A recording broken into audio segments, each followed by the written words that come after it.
बिस्मिल्लाहिर्रहमानिर्रहीम। कल शब बारात है। साथी शब बारात के हवाले से सवाल पूछ रहे हैं कि भाई शब बारात में कौन से अमाल करने चाहिए, कौन से अमाल नहीं करने चाहिए।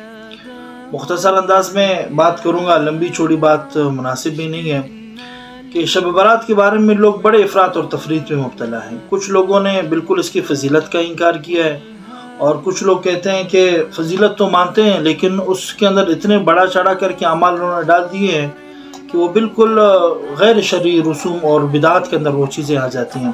सिर्फ 3 चीज़ें हैं जो अहादीस से साबित हैं और सिर्फ वही चीज़ें आपको बताऊंगा और उन्हीं पर आपने अमल करना है। कल की रात है, शब बारात है, बहुत मुबारक रात है, इसको ज़ाया भी नहीं करना है। सबसे पहली बात यह है कि इस रात आप सल्लल्लाहु अलैहि वसल्लम कब्रिस्तान तशरीफ़ लेकर गए हैं। कब्रिस्तान जाना एक सुन्नत अमल है और अगर आप कब्रिस्तान जाना चाहते हैं तो फिर आप जा सकते हैं, सिर्फ एक मरतबा बस।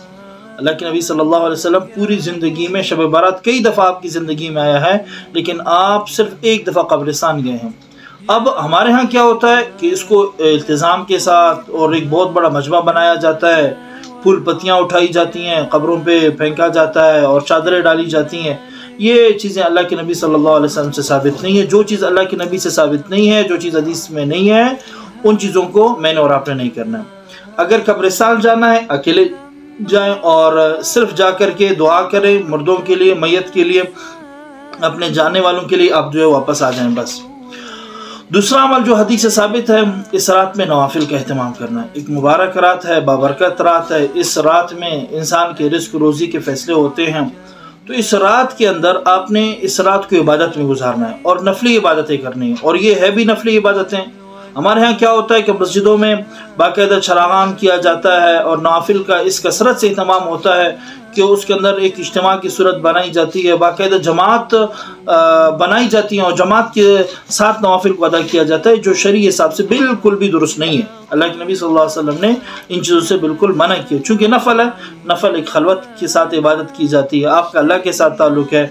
आप रात में बैठें, अल्लाह से आप मांगे और तन्हाई में आप दुआ करें, इंशाल्लाह उसका सवाब ज़्यादा होगा बनिस्बत इसके कि अगर आप मस्जिद में जाएँ और इज्तिमाइयत की सूरत में अगर आप वो अमल करेंगे तो उससे अच्छा ये कि आप घर में इनफरादी तौर पर करें।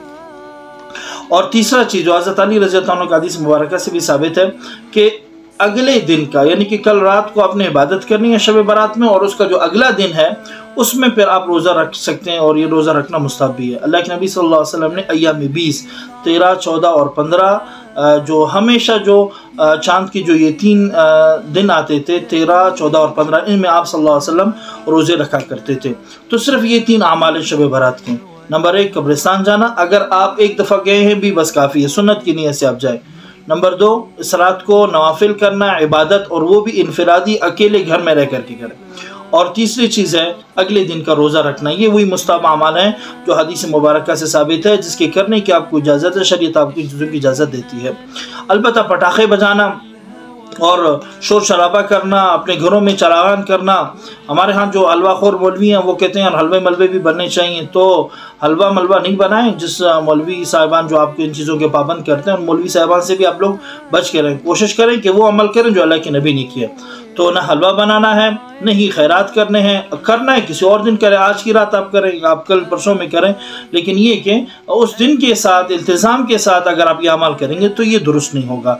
अल्लाह जल्ल शानु से दुआ है अल्लाह पाक इस मुबारक रात को बेहतर अंदाज़ में मुझे और आपको नवाफिल और इबादत में गुजारने की तौफीक अता फरमाए।